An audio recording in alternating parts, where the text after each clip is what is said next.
Vivez le carême avec les chrétiens d'Orient en écoutant tous les jours, dès 6h du matin, l'histoire d'un oriental ou le témoignage d'un volontaire en mission. Retrouvez ces podcasts sur YouTube, SoundCloud, Facebook et Twitter avec le hashtag Podcast du Carême.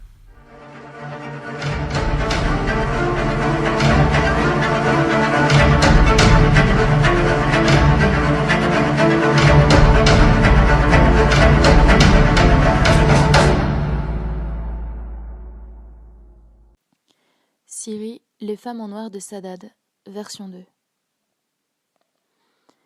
En cette belle matinée d'hiver, à Saadad, le ciel d'un bleu vif et la douceur de l'air semblent se jouer de la saison, pour le plus grand bonheur des villageois, qui en profitent pour prendre l'air sur le pas de leur porte. Pourtant, tous les cœurs ne sont pas à la fête dans ce village meurtri par la guerre. Il y a une semaine, nous visitions les parents de 2 jeunes morts au champ d'honneur.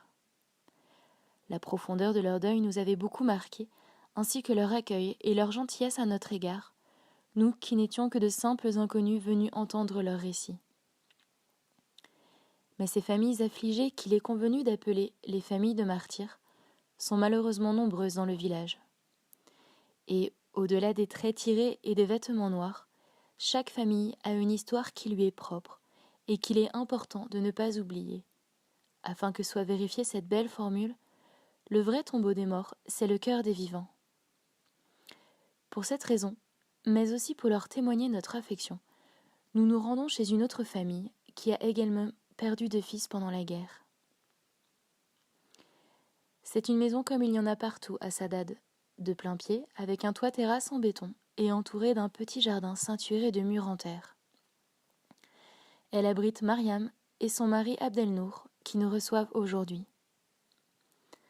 Derrière leur accueil chaleureux, certains signes ne trompent pas. Les habits noirs de Mariam et les portraits de leur fils disparu que nous apercevons sur les murs de la pièce à vivre nous rappellent que ce couple vit dans le deuil. Installés sur les banquettes disposées autour du poêle, nous écoutons leur histoire. Originaires de Raqqa, ils se sont installés à Saadad quand Daesh s'est emparé de leur ville en 2013. Dans le village, une vingtaine d'autres familles sont originaires de Raqqa. Le plus jeune de leurs 10 enfants, Farid, avait 26 ans quand la guerre l'emporta, le 20 janvier 2013, alors qu'il défendait une prison d'Idlib attaquée par le front Al-Nosra. Le groupe islamiste désirait libérer les nombreux terroristes qui étaient emprisonnés. Quelques années plus tard, c'est au tour de Walid, de 5 ans son aîné, de laisser sa vie dans les combats.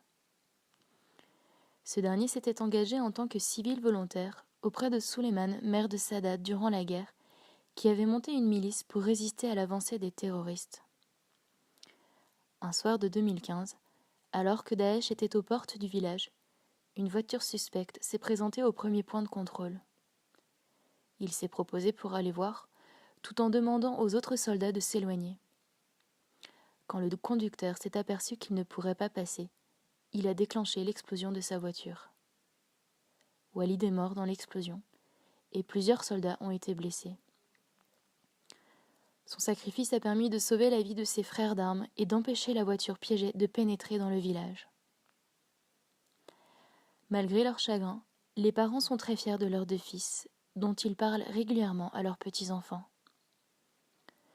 Sur leur mur, en face de nous, une grande affiche les représente. Leurs portraits sont également accrochés dans plusieurs pièces de la maison.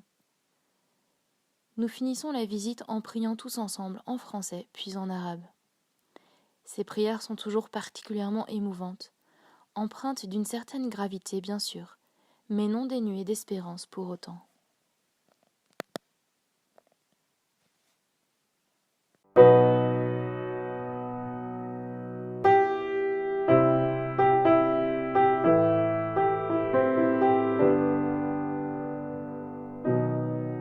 Nous confions à vos prières les chrétiens d'Orient, nos grands frères dans la foi. Nous vous confions également les volontaires pour que leur mission soit sainte et épanouissante. Si ce podcast vous a plu, n'hésitez pas à le partager. Vous pouvez également le retrouver à l'écrit sur le site de l'association www.soschrétiendorient.fr. On se retrouve très vite sur les différents réseaux sociaux pour un prochain épisode.